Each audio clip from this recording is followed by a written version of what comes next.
अस्सलाम वालेकुम, welcome to premium virtual learning. उम्मीद है आप सब खैरियत से होंगे। आज हमारा जनरल मैथमेटिक्स का लेक्चर नंबर 20 है, कॉम्बिनेशन। इससे पहले हमने परम्यूटेशन के बारे में पढ़ा था और अब हमारा उसका सेकंड पार्ट है कॉम्बिनेशन। ये दोनों साथ साथ इसलिए हैं कि दोनों का एक ही मतलब है, दोनों का प्रोसेस क्या है, काउंटिंग का, टेक्निक क्या है, काउंटिंग की। लेकिन कॉम्बिनेशन में क्या है, हमारे पास ऑर्डर मैटर नहीं करता, ठीक है। और परम्यूटेशन में क्या था कि ऑर्डर मैटर करता था, जैसे कि लॉक था, तो लॉक में अगर हम करेक्ट ऑर्डर प्लेस करेंगे तब ही लॉक खुलेगा। वैसे कॉम्बिनेशन है, जैसे कि हमें आप एक ट्राइफल चाहिए तो उसमें कोई भी फ्रूट डालो, कब भी डालो, मतलब पहले एप्पल डालो, पहले बनाना डालो, मिक्स करके डालो, तो उसमें मैटर नहीं करता ना कि कौन सा फ्रूट हमें डालना है, बस हमें तो कॉम्बिनेशन चाहिए उस चीज़ का। तो इसलिए ये इसकी एग्जांपल आती है, ठीक है। अब हम ज़रा थोड़ा रिव्यू करते हैं परम्यूटेशन के फॉर्मूले के, हमें आसानी हो कॉम्बिनेशन के फॉर्मूले पढ़ने में, ठीक है। तो परम्यूटेशन का हमारा पहला फॉर्मूला क्या था, जब हमने किसी टर्म की परम्यूटेशन फाइंड करनी थी, सिंगल टर्म था, एन टर्म थी और उसकी हमने परम्यूटेशन करनी थी, तो हम कैसे करते थे, n-1 मतलब बड़े से छोटे की तरफ जाते थे। n-1 -2 का मतलब यही है ना कि पहले हमारे पास है 5, तो n-1 करें, 5 में से 1 माइनस तो फिर 4 आ जाएगा, फिर 4, फिर उसमें से 2 माइनस करें, फिर 3, फिर 2, फिर 1, बड़े से छोटे की तरफ हम जाते थे, ठीक है। तो परम्यूटेशन का प्रोसेस ऐसे होता है अगर सिंगल टर्म की है, ठीक है। लेकिन अगर हमारे पास n टर्म है और उसमें हमें मतलब अगर हमारे पास टोटल 5 ऑब्जेक्ट्स हैं, 6 ऑब्जेक्ट्स हैं और उसमें हमें 4 की परम्यूटेशन, 4 लेटर्स फाइंड करने हैं, तो हम क्या करेंगे, बड़ी टोटल वैल्यू जो होती है वो हम ऊपर लिखते हैं n, और नीचे r हम उसको लिखते हैं जितनी हमने फाइंड करनी होती है। तो उसका फॉर्मूला क्या होता था, n factorial divided bye n minus r factorial. तो हम फिर n में से r माइनस करते थे तो उसका आंसर आता था, ठीक है। आप पिछला लेक्चर लिया होगा तो आपको ये आसानी से समझ आ जाएगी कि कौन सी चीज़ कैसे होती है, लेकिन यहाँ पर मैं दोबारा रिव्यू करा रही हूँ खाली फॉर्मूले, ठीक है।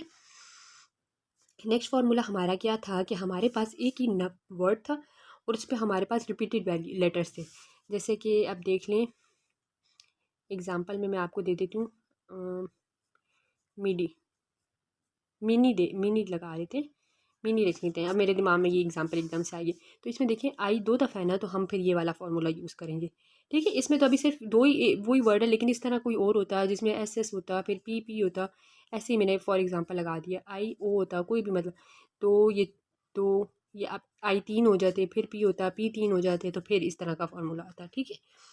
अब हमारे पास नेक्स्ट फार्मूला था कि हमारे पास अगर हमें क्वेश्चन में दिया जाए कि इस पूरी वैल्यू में जो 3 वैल्यू उसका पेयर बना दें, मतलब एस है तो एस एस एस एस को 1 ले लें, एक टुगेदर कर दें, 3 एस आर टुगेदर, इस तरह आ जाए। तो जब टुगेदर वाला आता है फॉर्मूला, जब हम किसी दो टर्म को एक साथ करते हैं तो हम ये वाला फार्मूला लगाते हैं, R factorial n minus R plus 1 उसमें फिर करते हैं, तो ये फार्मूला लगता है।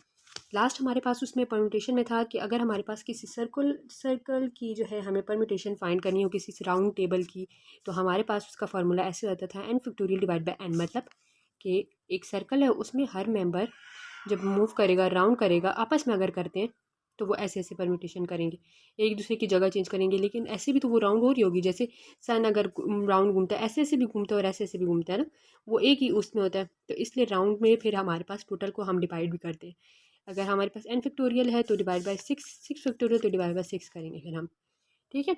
अब हमारे पास कॉम्बिनेशन का फॉर्मूला आता है।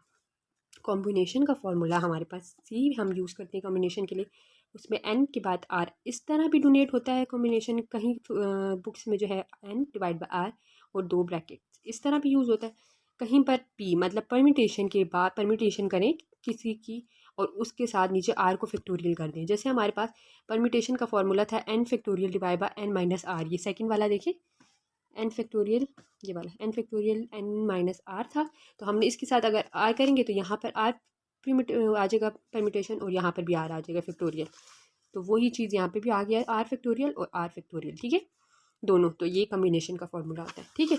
अच्छा, एग्जाम्पल से आपको समझ आएगी कि हमें अगर क्वेश्चन में ना दिया हो कि किसी चीज़ की परम्यूटेशन करनी है या कॉम्बिनेशन करनी है तो हमें कैसे पता चलेगा, तो हम ये चीज़ अभी देखेंगे कि हम क्वेश्चन को पढ़ेंगे, उसमें अगर हमें ऑर्डर दिया हो तो वो हम करेंगे परम्यूटेशन, ऑर्डर नहीं दिया तो हम कॉम्बिनेशन करेंगे।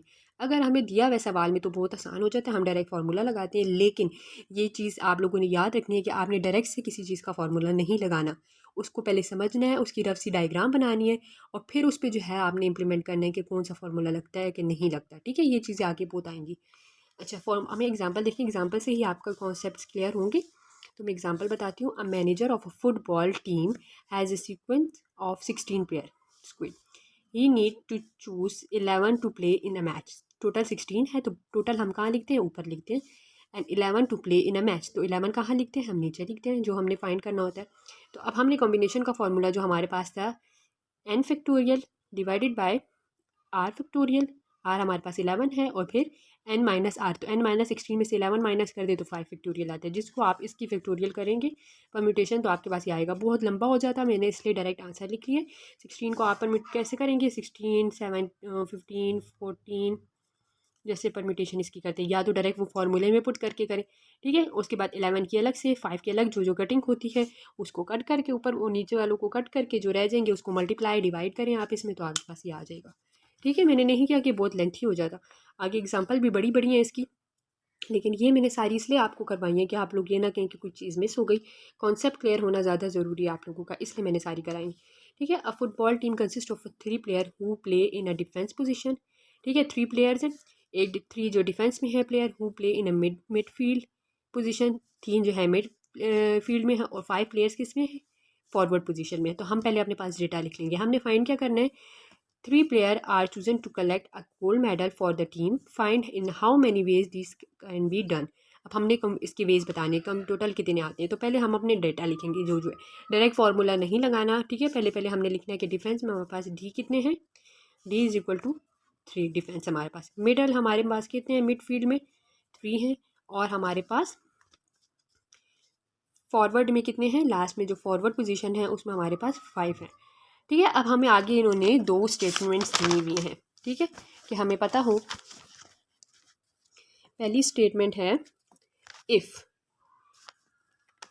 If the captain who is a midfield player must be include. अब ये उन्होंने दिया हुआ एक, हमें मिडफील्ड का एक बंदा बता दिया कि वो क्या है, कैप्टन है, together with 1 defence and 1 forward. 1 defence और 1 फॉरवर्ड हमने खुद फाइंड करना है। तो हम क्या करेंगे, 2 है, दूसरी वाली बात में करते हैं, पहले पहली को समझ लें, ठीक है। मिडफील्ड में हमने जैसे पीछे लिखा था 3 प्लेयर्स हैं, डिफेंस में मिड में 3 और 5 में फॉरवर्ड में कितने 5 हैं।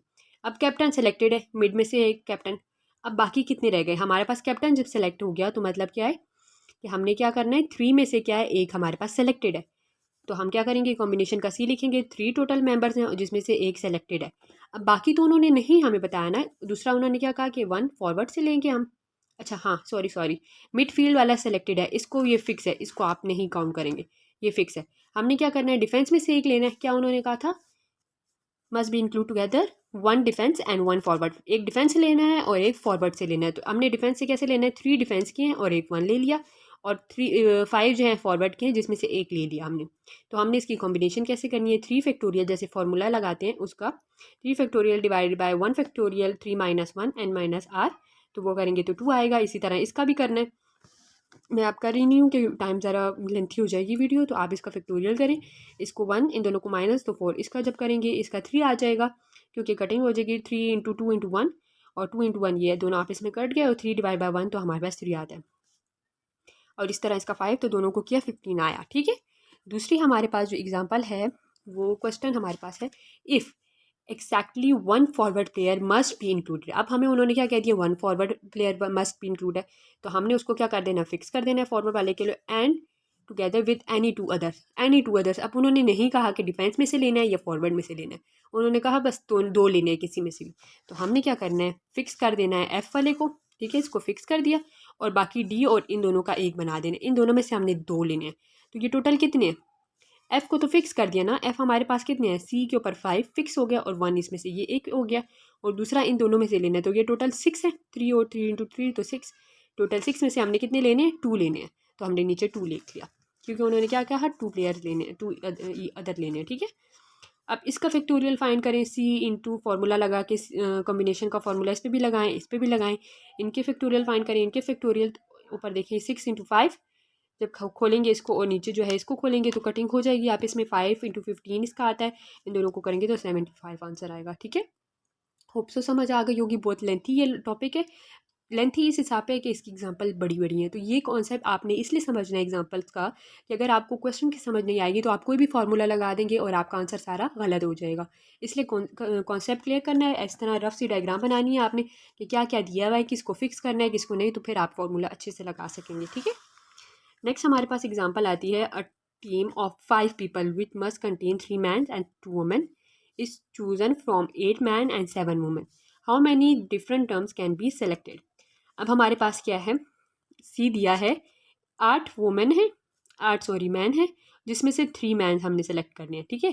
तो 3 नीचे सेलेक्ट जो करते हैं, टोटल ऊपर लिखते हैं और जो सेलेक्ट करते हैं वो नीचे। 7 वुमेन है और 2 सेलेक्ट करने हैं, तो इसकी अलग से परम्यूटेशन करें, इसकी अलग से परम्यूटेशन करें, सॉरी कॉम्बिनेशन करें, इसका अलग से फार्मूला, इसका अलग से फार्मूला कॉम्बिनेशन का, इन दोनों की फैक्टोरियल फाइंड करेंगे तो ये आंसर आता है, ठीक है। आपने बस पहले अपने पास रफ सा डायग्राम बनाना है कि क्या है, क्या गिवन है। अब हमने कॉम्बिनेशन और परम्यूटेशन की वर्सेस करने हैं कि कहाँ पर हमें किस तरह फार्मूला दिया गया होगा कि हम कॉम्बिनेशन का लगाएंगे, और कब दिया होगा तो हमने परम्यूटेशन का लगाना है। अब क्वेश्चन देखें, how many ways are there to choose 4 member of a club to serve on an exclusive committee. A club member has 15 member, club के कितने टोटल मेंबर हैं 15। अब हमें इसमें क्या दिया हुआ है, देखें हमें टोटल 15 मेंबर दिए हैं, जिसमें से हमने 4 सेलेक्ट करने हैं। मतलब हमने, अब इसमें हमें ऑर्डर नहीं दिया हुआ, ऑर्डर दिया कि कौन सा मेंबर क्या बने, कौन सा क्या बने, नहीं दिया, तो हमने क्या करना है, कॉम्बिनेशन का फॉर्मूला लगाना है। कॉम्बिनेशन का फार्मूला क्या है, ऊपर परम्यूटेशन का सारा होता है और नीचे आर फैक्टोरियल एक्स्ट्रा लग जाता है। तो ये फार्मूला लगाना है, इसमें पुटिंग करनी है, एन की जगह टोटल कितना है हमारे पास 25 और आर हमारे पास कितना है 4, 25 माइनस 4 इज इक्वल टू 21। इसका फैक्टोरियल लेना है, आंसर सॉल्व कर लेना, ठीक है। अब यहाँ पर दूसरा क्वेश्चन देखें तो हमारे पास है, how many ways are there to choose a president, vice president, secretary and treasurer of a club. वही सवाल है, 25 मेंबर्स के क्लब है, लेकिन हमें उन्होंने अरेंजमेंट दे दी कि एक प्रेसिडेंट होगा, एक वाइस प्रेसिडेंट, एक सेक्रेटरी होगा और एक ट्रेजर। तो जब अरेंजमेंट दी हो, ऑर्डर दिया हो, तो हमारे पास क्या होता है, परम्यूटेशन होती है। और परम्यूटेशन का कौन सा फार्मूला लगता है, परम्यूटेशन का वो फार्मूला लगता है जिसमें हमारे पास n टोटल नंबर हो, जिसमें से हमें कुछ वैल्यूज़ फाइंड करनी हो, तो फिर हम ये वाला फार्मूला लगाते हैं, ठीक है। अब ये आप पुट करें फार्मूले में, वैल्यूज़ पुट करें, 25 डिवाइडेड बाय 4 सारा करें तो आपके पास वैल्यू आ जाएगी। मैंने नहीं किया क्योंकि ज़रा लेंथी हो जाता, आपको बहुत दफ़ा ये फार्मूले में मैंने परम्यूटेशन करा के बताई भी है कि कैसे होती है, तो इसलिए मैंने यहाँ पर इसको डिटेल में नहीं किया, ठीक है। नेक्स्ट हम आते हैं एप्लीकेशंस की तरफ। हमारे पास आती है application of permutation and combination. अब एप्लीकेशन में हमारे पास एग्जांपल से आपको ये अच्छे से समझ आएगी कि हम कहाँ परम्यूटेशन यूज़ करते हैं और कहाँ कैसे उसको फाइंड करते हैं और कॉम्बिनेशन को, ठीक है। Find a number of a ways of arranging 6 women and 3 men to stand in a row so that 3 men are standing together. क्या मतलब है इसका कि अब हमारे पास जब 3 मैंस हैं वो एक साथ इकट्ठे खड़े हुए हैं, जब इकट्ठे खड़े होते हैं तो हम उनको एक काउंट करते हैं, ठीक है। हमने पहले इसको ड्रा कर लेना है, फॉर्मूला लगाने से पहले या कुछ भी सॉल्व करने से पहले हमने देखना है कि क्या हमें गिवन है। हमारे पास 6 वोमेन है, हमने उसको W1 W2 women 3 women 4 women 5 women 6 से लिखा। उसके बाद मैंस को लिखा। अब मैंस इकट्ठे खड़े हैं तो इसको हम क्या काउंट करेंगे कि ये 1 है और ये कितनी है वोमेन 6 है, तो 6 और 1 तो क्या हो गया 7, तो 7 फैक्टोरियल। अब मैन जो आपस में है वो ऐसे भी तो अरेंज हो सकते हैं ना, क्योंकि उन्होंने मैंस का ऑर्डर तो नहीं दिया कि पहले मैन 2 हो कि पहले मैन 1 हो, तो वो तीनों क्या है उसकी परम्यूटेशन कितने पॉसिबल वे उनका वे है इधर उधर करने का 3, तो वो क्या हो गई 3 फैक्टोरियल। 7 का फैक्टोरियल करें, 3 का फैक्टोरियल करें, आपको पता है कैसे करते हैं, 7 इंटू 6 5 4 3 2 1, और यहाँ पर 3 का करें, दोनों को मल्टीप्लाई करें, कटिंग होती है तो कटिंग करें और वैल्यू आपके पास आ जाएगी। नेक्स्ट क्वेश्चन देखिए हमारे पास, तो find the number of a way of arranging 6 women and 3 men in a row so that 2 men are standing next to each other. अब इन्होंने क्या कहा, नो 2 मैन, कि दो कोई भी आदमी इकट्ठे नहीं खड़े हुए, जैसे यहाँ इकट्ठे थे ना, यहाँ पे इकट्ठे नहीं है, तो उसके पॉसिबल रिजल्ट क्या होंगे कि पहले हमारे पास 6 वुमेन्स हमने लगा दी, अब हमने मैंस को इकट्ठा नहीं करना, तो हम मैन की पोजीशन क्या रख सकते हैं, ये मतलब यहाँ पर मैन को खड़ा कर दें, फिर वुमेन आए फिर मैन, तो ये मैन दूर हो गए आपस में, फिर यहाँ पर मैन रख सकते हैं, यहाँ पर मतलब एक वुमेन के बाद हम मैन रख सकते हैं, तो वो मैन इकट्ठे नहीं होंगे, ठीक है। तो ये हमारे पास टोटल कितने वेज हैं पॉसिबल, 7, 1 2 3 4 5 6 और एक लास्ट यहाँ 7 पॉसिबल हमारे पास वेज हैं कि हम उनको इकट्ठा कर सकें, ठीक है, खड़ा कर सकें कि वो इकट्ठे ना हों, तो हमने 7 लगा दिया। अब 7 के बाद फिर अगर एक ही हम पोजीशन फिक्स कर लेते हैं तो हमारे पास कितनी पोजीशन है, बाकी पॉसिबल कितनी पोजीशन है, वो 6 है, फिर 6 कर लिया, फिर हमने दूसरे को भी फिक्स कर लिया, तो फिर कितनी हमारे पास है, तो फिर हमारे पास वो 5 है, टोटल 3 मैन हैं, तो इसलिए हमने सिर्फ तीन वैल्यू तक गए हैं, हम आगे नहीं गए। उसके बाद हम देखते हैं कि हमारे पास अब 6 फैक्टोरियल कहाँ से आया कि टोटल वुमेन कितनी है, ये भी तो देखना है ना, तो टोटल वुमेन हमारे पास 6 हैं, तो हमने क्या लगा दिया 6 फैक्टोरियल। दोनों को सॉल्व करें, इसको आपस में मल्टीप्लाई, इसका अलग से फैक्टोरियल, तो हमारे पास ये वैल्यू आ जाएगी। ठीक है, नेक्स्ट हमारे पास एग्जांपल है, find the man number of a ways of arranging 6 women and 3 men in a row so that no 2 men are standing to each other. अब इन्होंने क्या कहा है, ओ सॉरी ये क्वेश्चन गलत हो गया, ये क्वेश्चन एक्चुअली रिपीट हो गया है जो पिछला है। इसका क्वेश्चन ऐसे है कि हमारे पास 6 pair of husband and wife है कि एम वुमेन एंड वाइफ, ठीक है, मैन एंड वाइफ हमारे पास पेयर्स में हैं और वो एक तरह खड़े हुए हैं कि वो आपस में इकट्ठे खड़े हैं, मैं हर पेयर इकट्ठा है। तो यहाँ पर एक पॉसिबल इसका रिजल्ट ये है कि मैन वुमेन को हमने इकट्ठा कर दिया। ठीक है, तो ये टोटल कितने हैं, 6 हैं, तो 6 फैक्टोरियल लग गया। ये क्वेश्चन को कैंसिल कर दें। ठीक है, आप इसको सुन लें कि किस तरह का है कि ये हमारे पास ऐसा है कि हमारे पास टोटल 6 मैन है और 6 वुमेन है और वो ऐसे खड़े हुए हैं कि वो हस्बैंड एंड वाइफ जो पेयर है वो इकट्ठा है। अब एक पॉसिबल रिजल्ट तो हमारे पास ये है कि पहले मैन को रखें फिर वुमेन को। दूसरा पॉसिबल रिजल्ट तो हमारे पास ये भी हो सकता है ना कि पहले वुमेन को रखें फिर मैन को रखें। तो टोटल कितने हैं हमारे पास, 2 फैक्टोरियल हैं और टोटल पेयर कितने हैं, 6। तो इसकी पावर से क्या हो गई, 6 हो गई। इसका फैक्टोरियल लें, इसका फैक्टोरियल लें और उसके टोटल को फिर 6 से ऊपर उसकी पावर मतलब मल्टीप्लाई कर ले, तो हमारे पास ये रिजल्ट आता है। लास्ट हमारे पास जो क्वेश्चन आता है वो है कि हमारे पास 4 letter are to be selected for the letter in word rigidity. अब इसमें से पूरे कितने लेटर्स देंगे, 1 2 3 4 5 6 7 8, टोटल 8 हैं, इसमें से हमने 4 सेलेक्ट करने हैं। तो आपके दिमाग में एकदम से वो वाला फार्मूला आ जाएगा जिसमें बहुत सारी वैल्यू में जब सेम होता है तो हम लोग ये फार्मूला लगा लेते हैं, सेलेक्ट करते हैं। तो ये नहीं है इसका आंसर। ठीक है, इसमें हमने क्या करना है, हाउ मैनी डिफरेंट, क्योंकि मैंने कहा था आपको पहले भी कि पहले क्वेश्चन को समझिए, रिक्वायर्ड लिखें, उसके बाद आपने सोल्यूशन करना है। डायरेक्ट फार्मूला लगाएंगे तो आपका आंसर गलत हो जाएगा। How many different combination and permutation are there. अब हमने कॉम्बिनेशन भी फाइंड करनी है और परम्यूटेशन भी फाइंड करनी है।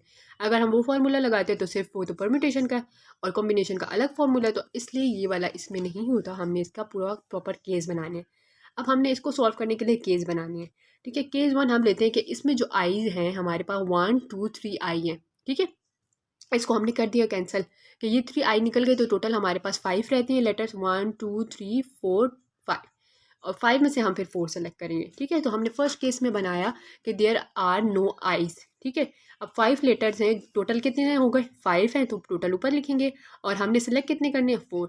तो इसकी कॉम्बिनेशन का फॉर्मूला लगा के करें, ऊपर एन माइनस आर फैक्टोरियल तो करा तो इसका 5 आ गया। दूसरा इसकी परम्यूटेशन करें तो परम्यूटेशन भी नीचे 4 नहीं होता, आर नहीं होता, तो परम्यूटेशन की तो 120 आ गया। ठीक है, फर्स्ट केस में हमने ये बना दिया। अब सेकंड केस हम करते हैं कि चलो एक आई है उसमें। ठीक है, हमने क्या कंसिडर कर दिया, देयर इज एग्जैक्टली 1 आई। अब हमने अगर एक आई ले लिया इन 5 में टोटल, तो हमारे पास बाकी क्या है, हमने बाकी कितने सेलेक्ट करने हो। अगर हमने एक आई सेलेक्ट कर लिया है, 4 टोटल सेलेक्ट करने हैं ना, तो बाकी तो हमने कोई से 3 और सेलेक्ट करने हैं ना लेटर्स, कोई भी G T R G D ले लें या जी टी वाई ले लें, कुछ भी 3 लेने हैं। ठीक है, तो अब हमने क्या करना है, टोटल हमारे पास है 5 जिसमें से अब हमने 3 लेने हैं, 1 तो फिक्स है। तो इसकी जब कॉम्बिनेशन का फॉर्मूला लगाएं तो हमारे पास जैसे इसको सॉल्व करेंगे तो टोटल 10 आता है। तो हमारे पास टोटल कॉम्बिनेशन कितनी हो गई, 10 हो गई। अब हमारे पास परम्यूटेशन कितनी है, तो हर लेटर की टोटल 4 लेटर है ना, उसकी परम्यूटेशन 4 ही होगी, क्योंकि हमने इनमें से कोई अगर 3 ले, जी आर जी डी लें तो आई के साथ वो एक हो गई, तो टोटल कितनी परम्यूटेशन 4 होती है। अगर जी डी टी आई ले लें तो वो भी 4 होती है, जी टी वाई आई ले लें वो भी 4 होती है। तो टोटल पे हमारे पास परम्यूटेशन इसकी कितनी होती है, 4 फैक्टोरियल। इन दोनों को जब हमने किया तो 420 आता है। यहाँ पर मैंने लिखा है देयर आर 10 कॉम्बिनेशन और हर कॉम्बिनेशन की परम्यूटेशन कितनी है, 4 फैक्टोरियल। 4 फैक्टोरियल उसको किया तो हमारे पास ये आ गया। अब हमने क्या करना है, केस 2 में अब 1 लिया था इसमें ना, अब हमने केस 2 में 2 लेने हैं, 2 आइज ले लेंगे। तो फिर हमने इसमें से कितने वर्ड लेने, फिर हमने 2 लेने होंगे। जैसे यहाँ पर 3 लेने थे, अब हमारे पास 2 आई हैं तो 2 और लेने हैं कि 4 हो जाए, तो यहाँ पर फिर 2 आ जाएगा और ऊपर 5 फिर उसकी करेंगे तो हमारे पास 10 आता है। आगे देखते हैं हम कि क्या होता है हमारे पास नेक्स्ट केस में। नेक्स्ट केस देखें तो देयर आर 2 आइज इस 5 में से ले लिए, तो हमारे पास 2 हमने और लेने हैं। ठीक है, 2 और लेने हैं और ऊपर हमारे पास 5, तो इसकी हमने कॉम्बिनेशन की तो 10 इसका निकल आया। अब हमारे पास 10 कॉम्बिनेशन है और हर कॉम्बिनेशन के साथ जैसे पिछले था 4 कॉम्बिनेशन थी, लेकिन अब हमने क्या ले लिए, 2 आइज ले लिए। तो 2 आइज जब हम लेते हैं तो एक आई का तो उसमें कोई फ़ायदा नहीं होता ना, दोनों तो एक ही काउंट होते हैं, तो इसलिए हमने उसको क्या कर दिया, दोनों को डिवाइड बाय 4 फैक्टोरियल करना है। ठीक है, तो वो आ गया हमारे पास 120।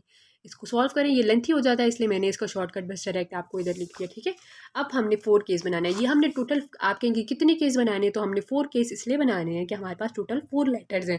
क्वेश्चन में हमें दिया था ना स्टार्ट में कि हमने 4 लेटर की फाइंड करनी है। तो अब हमने क्या करना है, देयर इज़ 3 आइज़। अब हमने 3 आइज़ लेने हैं इनमें से, तो हमारे पास इनमें से कितना लेटर लेंगे, 1 लेंगे। तो वो हमने यहाँ लिख दिया 5 के नीचे 1, तो ये इसका 5 आ गया। अब जब इसकी परम्यूटेशन फाइंड करनी है, परम्यूटेशन के लिए तो 10 कॉम्बिनेशन हमारे पास आ गई ना, टोटल 10 कॉम्बिनेशन है। और उसके बाद 5 कॉम्बिनेशन इधर आते हैं, ठीक है। 5 कॉम्बिनेशन रिजल्ट 5 है। और 4 फैक्टोरियल, हर कॉम्बिनेशन का क्या है, 4 फैक्टोरियल होगा। यहाँ से 1 हमने एक आई 3 आई हो गए, और यहाँ से एक ले लिया, तो तब भी हमारे पास 4 हुए। फिर 3 आई और हमने दूसरा लेटर लिया, तब भी 4 होता है। 3 आई और फिर तीसरा लिया, तो तब भी 4 ही होता है। लेकिन हमने डिवाइड बाई 3 फैक्टोरियल इसलिए किया कि 3 आईज हैं हमारे पास, तो टोटल इसका आंसर हमारे पास 20 आता है। अब हमने टोटल कॉम्बिनेशन लिखनी है 4 केस के, और टोटल परम्यूटेशन, ये हमारे पास टोटल रिजल्ट आ जाए। तो सारे जितने केसेस के कॉम्बिनेशन आए उनको ऐड करना है, और जितने कॉम्बिनेशन के परम्यूटेशन के टोटल्स आए हैं उनको ऐड करना है, तो हमारे पास 500 टोटल। तो अब इसमें आपने देखा होगा कि हमने इसमें डायरेक्ट कोई फार्मूला पुट नहीं किया, हमने स्टडी किया केस, उससे केस बनाए। हर फार्मूले, हर क्वेश्चन का अलग केस आ सकता है, तो इसलिए आपने उसकी रफ डायग्राम बनानी है। जो जो गिवन डाटा होता है वो सारा लिखना है। उसके बाद देखना है कि क्या क्या चीज़ें अवेलेबल हैं, क्या नहीं है, कोई फार्मूला लगता है कि नहीं। ठीक है, डायरेक्ट फार्मूला लगाएंगे तो फिर मैं आपको कहती हूँ कि आपका क्वेश्चन गलत होगा, आंसर गलत आएगा। ठीक है, होप सो आज का लेक्चर आपको समझ आया होगा। वीडियो अच्छी लगी हो तो लाइक कर दें, अगर चैनल पर न्यू है तो एक रिक्वेस्ट है कि सब्सक्राइब कर दें, कि फाइनल टर्म्स की बाकी भी लेक्चर मैं पोस्ट कर रही हूँ डेली बेसिस पे, तो आप लोगों का ये होगा कि फाइनल टर्म की अच्छी तैयारी हो जाएगी। तो अपना ख्याल रखिएगा, अल्लाह हाफिज़।